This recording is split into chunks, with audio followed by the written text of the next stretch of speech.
And there's one more note to make here. He's not just a scorer, Brian.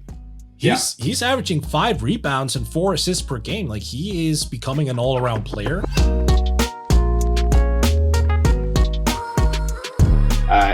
Six man, this would have been a chance for you to give. Well, I mean, you know what? Caruso's out. So if you're going to pick him, this is your last chance to do so.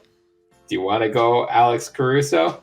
He's already missed so much time because of both COVID and a hamstring, and now he's going to be out for 8 weeks. So I can't justify it. I will say that if those things hadn't happened and he had continued to play the way that he's done this year, I would stand behind it 100%. Because, look, the Bulls completely fell apart after he went down defensively. When he went out, they were 8th in the league in defense. Before he came back, they ranked 20th.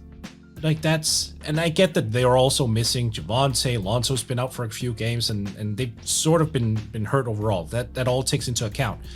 But he's the heart of their defense. I mean, the Bucks game where he went down because of Grayson Allen, I mean, they were right there. They were right in it. He was playing great defense throughout the entirety of that game. And it just gave everyone kind of that push. I think that matters. I would much rather have someone who comes in off the bench and is basically the heart of your defense and it inspires everyone else to lift their own defensive enthusiasm and effort than someone who comes in and chucks up 15 shots per game. Like, that's not going to inspire anyone. That's reasonable. And I don't think Jordan Clarkson is not going to be in consideration for this award this year because he has just been so horrifically inefficient. Like, Tyler Herro is right now in Vegas. He is the clear front runner for this award. I would argue that's deserving. Mm-hmm. Come on. Yep. Tyler Herro, I haven't said he's not deserving. Okay. I haven't said he's not deserving. With how much time Jimmy and Bam have missed this year, I know Kyle Lowry is a big part of that, but like those two guys missing this much time and Duncan Robinson forgetting how to shoot for most of the season, Tyler Herro has been their, I don't want to say like second best player because Jimmy and Bam, when healthy, still are, but he's been their like second best, most consistent player, right? Yeah, available player. Yeah, has made the second biggest impact this year overall because he's like, again, when Jimmy's healthy, he moves down the list. But yeah, I mean, he is their second leading scorer, right? He's, in terms of total points, he's their leading scorer this season by almost 200 points. Yeah. So obviously on a per game basis, that's a little bit different, but it's not much. Jimmy's at 21.4. Tyler's at, you're right. And Tyler's at 20.7. Jimmy has dropped a little bit. Last time I really checked in on him, he was a little bit higher up there. You're right. I think Tyler is certainly deserving of the award. It's not, and by the way, my comment earlier about someone coming in and jacking shots, that was not addressed to Herro, as you said. That was a Jordan Clarkson thing. Yeah. I think Herro is a starter, really. And I understand coming off the bench, that automatically, makes you eligible for this award. Totally makes sense. But the guy's playing 33 minutes per game. I still consider him a starter. I understand people might disagree because they think, he's still coming off the bench. And in the traditional sense, that is the difference maker. And for that, I agree. I totally agree. And if he gets the award, I don't have a problem with it. And there's one more note to make here. He's not just a scorer, Brian. He's averaging 5 rebounds and 4 assists per game. Like, he is becoming an all-around player. I think he's gotten better defensively at certain things. I do think also him having a larger offensive responsibility, sometimes he does have a tendency to just tune out defensively a little bit, which isn't his fault because I don't think he planned on Bam and Jimmy missing this much time. Like, he had to handle so much more of the offense than I thought he anticipated doing so. So I can't put anything on Tyler Herro's season. If he walks away with 6 man, cool. I don't have a problem with it. Okay, good. I do want to read you a couple of the other leading candidates from FanDuel right now because I think some of them are going to drive you absolutely crazy, but some of them are pretty interesting. So Kelly Oubre Jr. is second. Tyler Herro is like running away a minus 500 favorite. Kelly Oubre Jr. is second on the list at plus 1,800. I don't hate that. In terms of? Like, I mean, I don't think he's going to beat Tyler Herro, but I think he would. Right. If in a world, if we were to assume that Tyler Herro was a starter, or if like Tyler Herro does somehow disqualify himself because he starts more than I don't think it's going to happen because they just clearly want him to win this award at this point. Yeah, right. But like Kelly Oubre Jr. would be a fine pick for this award, if not in a world where Tyler Herro doesn't exist. Oh, okay. So you're saying, like, knock on wood that this doesn't happen, but like if Tyler Herro goes down with an injury and like, for the rest of the year. Okay. Just who's going to finish second place in this award? Like, I'm fine if it's Kelly Oubre Jr. Yeah. So this is one of those things where I think the chucking element is also applicable, but he's hitting. Right. And that also matters. That's what I was going to say. Like, his role is to come off and lead that, but he's actually shooting pretty well. Like he's 36.7 from smashing his previous high. He's averaging 7.7 attempts per game. He's 45.3% overall. That's also a career high for him. There you go. Maybe people just need to go to Charlotte. They can learn how to shoot. It happened to Terry Rozier and it happened to Kelly Oubre. Yeah. No, you're not wrong. I just think he's sacrificed a lot in every other facet of his game. Yeah.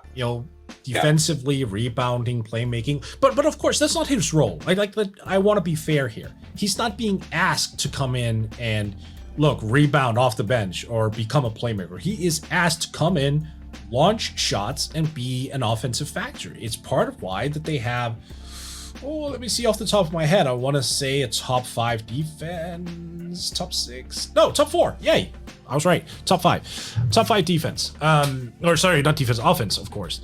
Yeah, it's because they have that. Yeah, offense. It's because they have that flexibility. One thing is that they already have a very competent offensive lineup, starting lineup, but now that they have Kelly Oubre coming off the bench who can play multiple positions and get up 3-point shots at a high rate, that's absolutely a factor. So I don't want to sit here and criticize him for not being a rebounder, for taking a step back defensively, for not being an all-around player, because he's doing what he's being asked to. I just wonder overall, Bryan, when we bring up 6-man candidates, really, and it's always like guys coming in with a certain role of just being asked to shoot, how do we differentiate into certain extents? Just who's better at scoring? Who's the more efficient guy?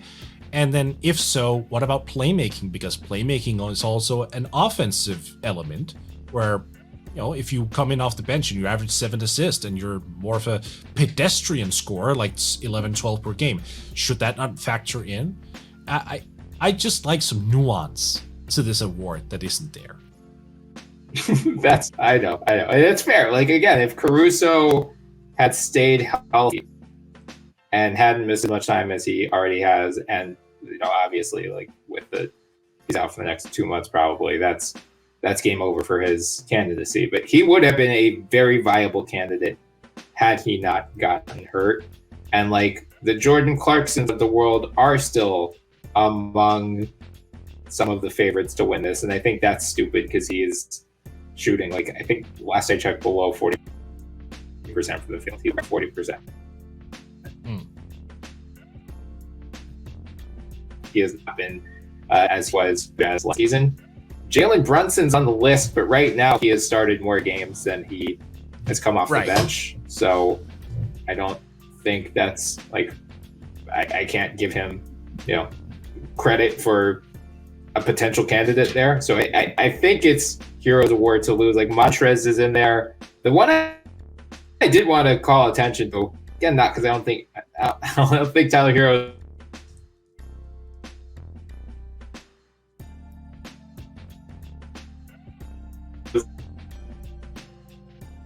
his award, but Kevin Love, like, ever since LeBron left, has just seemed kind of miserable in Cleveland, and like it seemed like he was trending toward a buyout, or what like the John Wall purgatory of Houston. But instead, he's been pretty good off the bench for this Cavs team, and we've talked earlier about their on-court success and like where they are in the standings. So I would be okay if the final ballot goes Herro, Oubre, Kevin Love. Like that seems great to me. Yeah, I mean, it's also a nice redemption story. Once again, I have to ask, where's the defense? But you know what? Sure. I've had this conversation with you for like 6 years now. I'm not going to win this thing. I am not going to get the NBA to change how the voting pattern is. If you come up with points off the bench, you're automatically the best thing off the bench since sliced bread, and I'm not going to win it. So, you know what? Good on Kevin Love. It's fine. I don't care. At least he rebounds too. He does, and he's a good passer. I'll give him that. But can the guy stop anyone at this point? No. But like, other than Game 7, Stephen Curry, could he ever stop anyone? That's still weird to me. Like that possession, like every few weeks, that pops up in my head, and I still go, how the hell did he do that? What happened? That is one of, like, I would argue, you know what? Screw it. I'm gonna say it. That was more impressive to me than LeBron's block. Whoa. Because LeBron's block was fantastic, but it's not out of character for him to do that. You know what I mean? Right. Yeah. We've seen LeBron have chase down blocks before. I don't think we would expect Kevin Love to stay step for step with Stephen Curry on the perimeter. Right. That's what I'm saying. Exactly. Yeah, and especially 2016 Steph Curry. I mean, are you kidding me?